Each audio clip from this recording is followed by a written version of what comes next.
Dave Chapell just released a new Netflix special, another comedy special, another stand-up. Dave Chappell's a funny guy, but he's been a little bit obsessive with the topics of the LGBTQ community. Tonight, Netflix employees walking out of the company's Hollywood office after weeks of internal backlash. If your satire is punching down, you are being a bully. Yeah! Employees angered over Netflix's handling of Dave Chappell's new comedy special, The Closer, which features jokes centered on his relationship with the trans community. Look, we get it. There's not a lot of people to hate right now. Most problematic people have been cancelled. We've already dug through everybody's past. So, I mean, what is left other than stand-up comedians making jokes, right? Am I right? All right. And you know what's even funnier about this cancellation trip is that this whole special was a response to his critics and his haters who tried to cancel him before. So yes, people tried to cancel him. That did not work. So he responded back with this special, and now they're trying to use the response to cancel him again. You know, if we just look at patterns as some kind of indicator of what will happen, chances are this is a failed cancellation once again. So instead of canceling Dave Chappell, they are now trying to cancel Netflix, who won't cancel Dave Chappell. Are we on board? This is what's happening. And this is very serious comedy in action.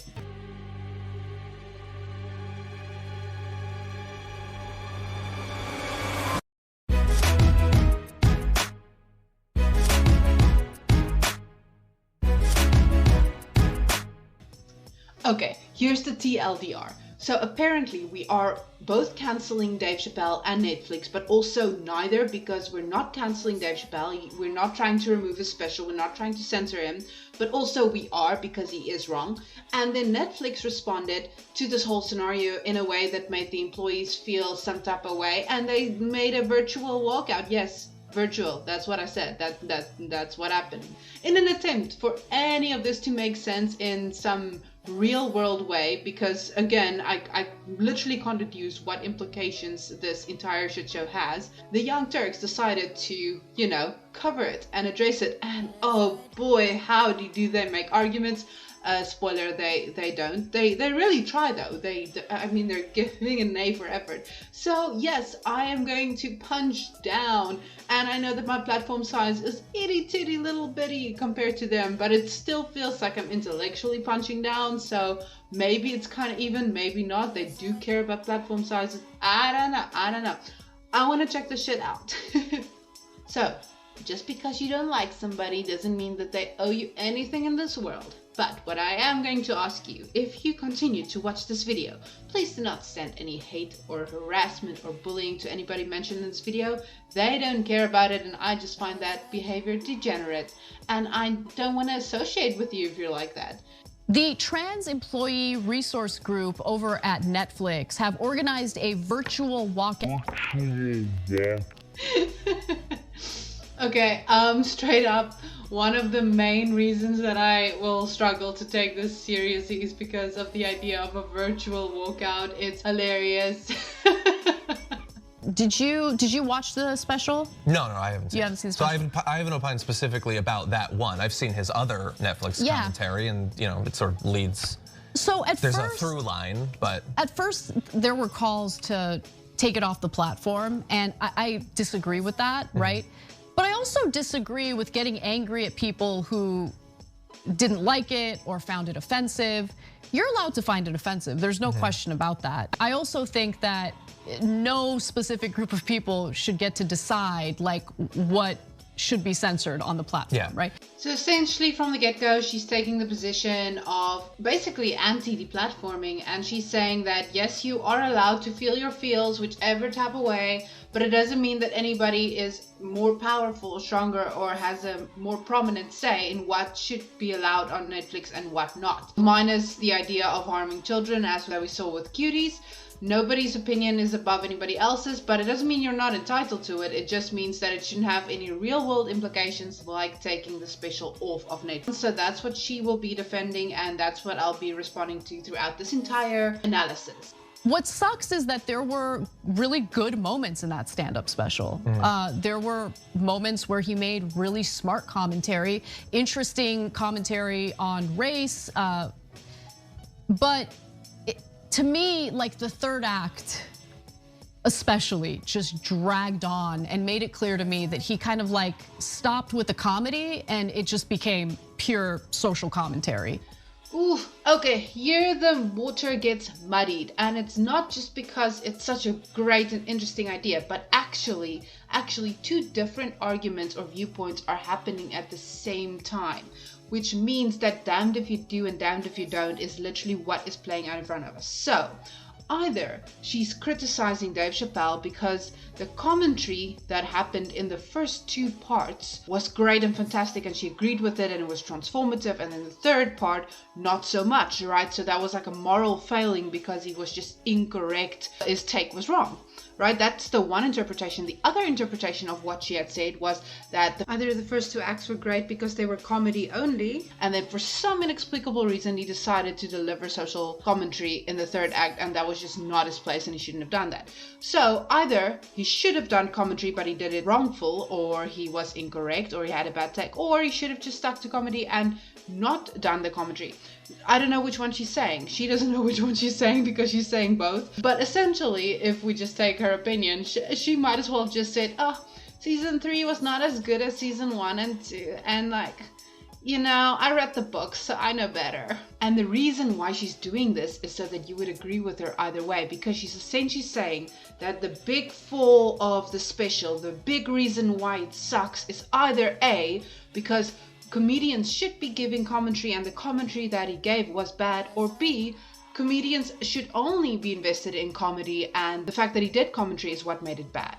So therefore, she covers both angles. So you will end up agreeing with her for whatever reason you dislike the special. See, very sneaky. Yeah, he's sensitive. I get it. When I'm criticized, I get sensitive too. He's not immune to that. He's a human. Yeah. Comedians in general, a lot of them over the past 10 years have become very, very sensitive about people having preferences and what they joke about. Okay, now this shit I hate. Anybody, no matter your platform size, is allowed to respond to criticism and defend themselves. Saying that an entire response is just somebody being sensitive is completely dismissing their entire point, their entire argument. And the thing is that even if you don't feel upset by a particular point, even if you laughed it off, it doesn't mean that you do not get to respond to it, right? All forms of public criticism is open to be responded to, of course, especially when your name is dragged through the mud. So the idea that they're simplifying this entire argument as to him just being sensitive means that they are dismissive and they are acting in bad faith. And he admitted that he hasn't even seen the special yet, so he's not really arguing against something specifically, he's just arguing against the idea of Dave Chapell, which is really bad. You should at the very least look at your source material before trying to criticize it. But I would say, if you are going to attack a group of protesters and say, how dare you tell someone what they can say, understand that you're doing that exact same thing at that moment. Yeah. You're defending people's ability to express whatever they think, whatever they want, while telling a group of people not to do that. So this is actually a total non-argument disguised as an argument. The criticism that he is bringing up here is saying that people are not allowed to be upset by the protesters because you are essentially silencing them when your response is that you are feeling silenced. So, you know, tit for tat or hypocrisy or that kind of line of reasoning. Here's the thing though, who said that they can't protest? Literally, who's out here saying protesters, no, don't protest? No, actually the opposite happened, right? Dave Chappell's entire special is him responding to criticism that he had received, obviously. So he received criticism, he responded to the criticism, and now there's a third response back to the response of him responding. So nobody's out here saying or canceling anything. And you know what's funniest? These people who are protesting at Netflix, they brought out a list of demands. Check it out. I do want to point out another thing. You know, the trans employees from Netflix and non-binary employees that plan on walking out, they did release a list of demands. And none of them actually include pulling Dave Chappell's special. They talked a lot about encouraging trans creatives, those working within the company. They talked a lot about the positive things that Netflix could do to bolster this community, and not about, cancel Dave Chapell. I just want to put that out there. Because there is one difference. Dave Chapell is a single, famous, well-off person who has fans, who will defend his ability to say whatever he wants. These Netflix employees, we don't know their names, we don't know who they are, they're not famous, and presumably most of them are not rich.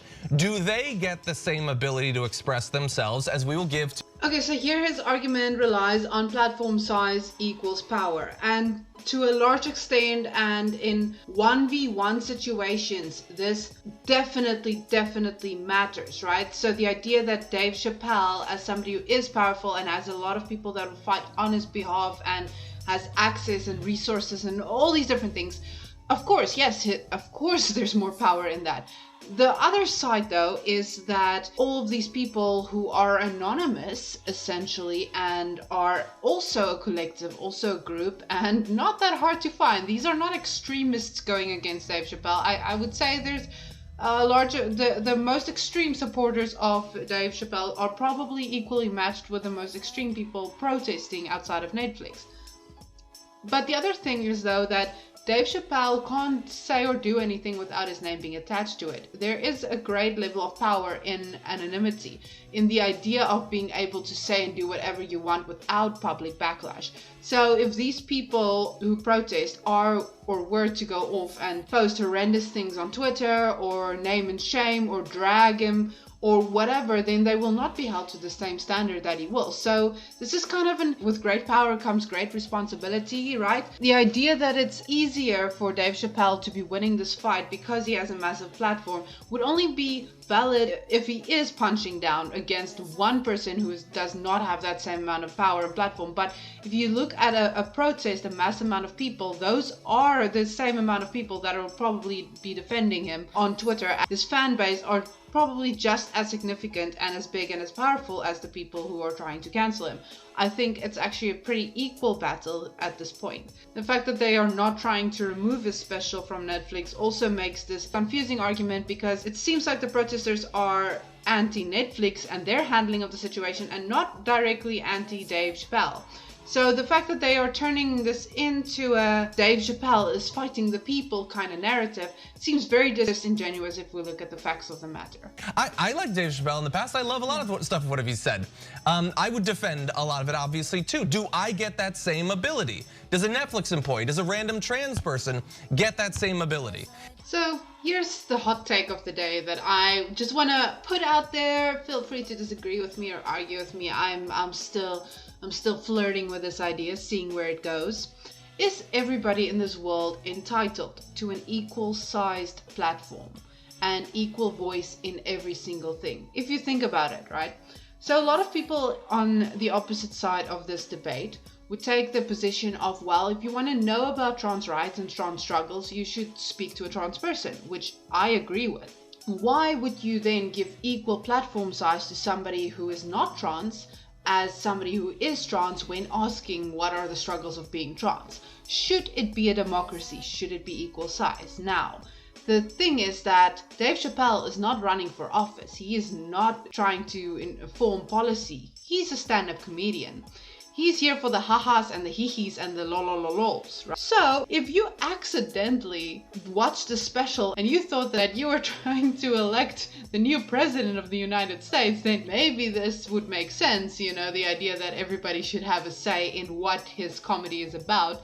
But if you are an artist, and even more so, you're an artist that people are paying and subscribing to and creating contracts with and making merch of and even stand, I think maybe you have a platform in that sphere for a reason, and maybe, just maybe, you are entitled to have that because you have worked yourself all the way up there and you've gained a following through being consistent in what you say, do, and believe. As with literally every other comedian or every other artist, I would say. Maybe that's a hot take. Please tell me in the comments below. I think a lot of the commentary that I've seen from people has been in the form of watching tidbits of it instead of watching it in its entirety. And it's like, So I agree with this take wholeheartedly. I think, yes, it's about nuance and comedy and all of that. But, I'm taking a different stance right now. Her point is that the problem is maybe, potentially, that people haven't seen the whole thing and therefore, can't have an opinion on the whole artistic expression, as with literally her colleague who's just babbling and raging right next to her. Yeah, we see you. Anyway, I think the idea of hating Dave Chapell based on tidbits or quotes or something very short or a meme even is actually completely, totally valid. And I'll tell you why. If you don't like something that you see, whether it's a quote from that vegan teacher or Donald Trump or Joe Biden or whoever, whatever, you're allowed to say that I do not like him, I've never liked him, and I don't want to watch him, and don't tell me other words, and I know I'm biased, and that's just my truth, and I'm living in it. That's fine. Pretending, though, that there is some greater moral query or problem as to the reason why you don't like somebody, that is a problem. That can be challenged and that can be changed. However, if you don't like somebody, you are well within your right. If you saw a tidbit and that was enough for you to say that you will never support Dave Chapell, you don't care, you don't want to see it, you are perfectly fine to do that as well. Now, creating a whole protest around seeing a tidbit or trying to change other people's minds based on just a tidbit, that would be a problem. No. That's not where we're going today. I'm like almost a little scared to admit that I enjoyed parts of that special because I feel like people are gonna think that I'm just justifying their interpretation of, the awful parts of the special. Mm-hmm. This is another example of groupthink where you either have to completely agree or completely disagree. And just so I'm putting it out there once again, you don't have to pick a side. You don't have to. Being a fence-sitter is also not cute. I mean, of course, there are certain things where you definitely have to pick a side, but you get to say that some parts of this special sucked and some parts were great, and you were here for it or you won't.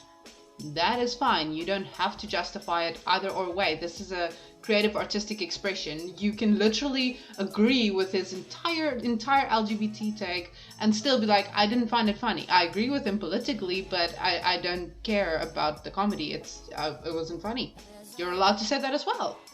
That this is what, now the third special where he seems to be very hyper focused on the trans community? At least it might be more, I'm not sure. Yeah, and it's like, we get it. We get it.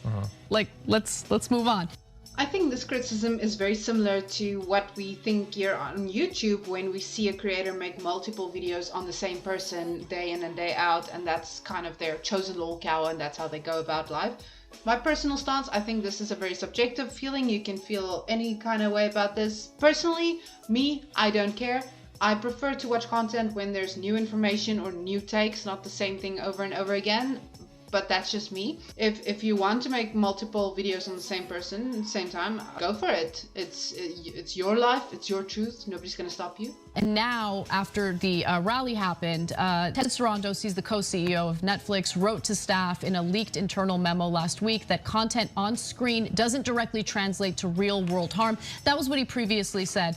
But he responded today with a much softer tone. Hold on, let me just give you the statement from today. This is the last graphic. He says, hi, for coverage of today's Netflix employee walkout, here's a statement attributable to Netflix spokesperson. We value our trans colleagues and allies and understand the deep hurt that's been caused. We respect the decision of any employee who chooses to walk out and recognize we have much more work to do within Netflix and in our content. So it seems like Netflix is taking the stance that if there's no real world harm being done and the alternative is censorship, then they are not going to do anything about it. That is their official stance. And you know what? Respect. It is a private company. They can do what they want. If YouTube tomorrow decided you're not allowed to say the word cloud, then, we can't say the word cloud. There doesn't have to be any rhyme, reason, or explanation. This is a company, and if you're employed in a company, you have to follow the rules.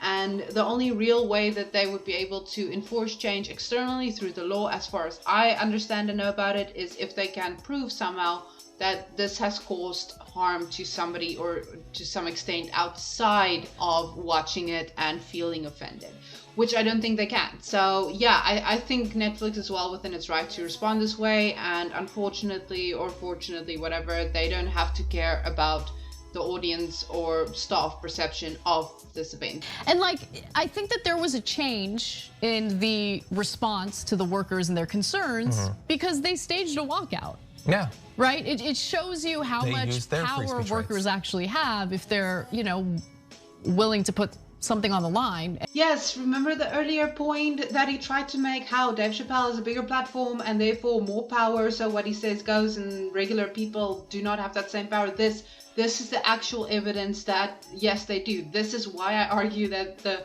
platform size is actually equal when you consider a whole group versus one person. I think it's pretty equal. So this was case in point. Obviously for anybody who is, I guess, older than 12, we've seen this before. This is just a company saying things to, you know, save their image last minute, and they probably realistically don't really care. But the whole act of a walkout is a visual experience and people can see it, and people like myself who didn't even realize or care to any extent about the behind the scenes, the shit show that was happening at Netflix. Now I know, and now I am forced by myself to have an opinion on this matter, which is crazy. Wow, did not expect to wake up to this shit today. So yes, platform sizes are equal. This is the actual proof of it. There is literal power and for some reason radical change in their stance from the get-go. Or these two people disagree, but both of them are too afraid to tell the other one that they think that they're wrong. So they just keep saying yes and verbalizing different takes. Who knows? Who knows? This is a very interesting show. The Young Turks is not a good show. I wouldn't recommend it to anyone. So overall, I think this is a pretty poor coverage of the story, and the reason is not because I actually disagree with anything. Maybe you could make a good valid case for why Dave Chappell's show is shitty and problematic and why he's wrong, but then you actually have to provide either or receipts, evidence and arguments, and literally none of those were presented here. If you're going to talk on a show or criticize a video of any kind, then you at the very least have to have watched it. If you use prior experiences and prior knowledge and just what the general public is saying as your overall argument, as he very well did, then you are literally biased. You're not giving it a chance, and then again, you shouldn't consider your own point of view, perspective or opinion very seriously, and neither should your audience.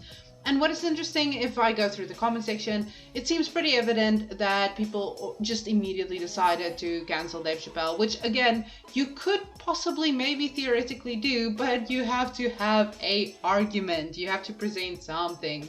So it just seems what you would possibly take as a viewer is that, oh, okay, somebody said something problematic, so we should cancel it. But also that's not what's happening, because in reality, the Netflix employees were more upset by Netflix's response to the situation than they are at Dave Chappell himself, which is what they tried to emphasize through the virtual walkout and through their list of demands.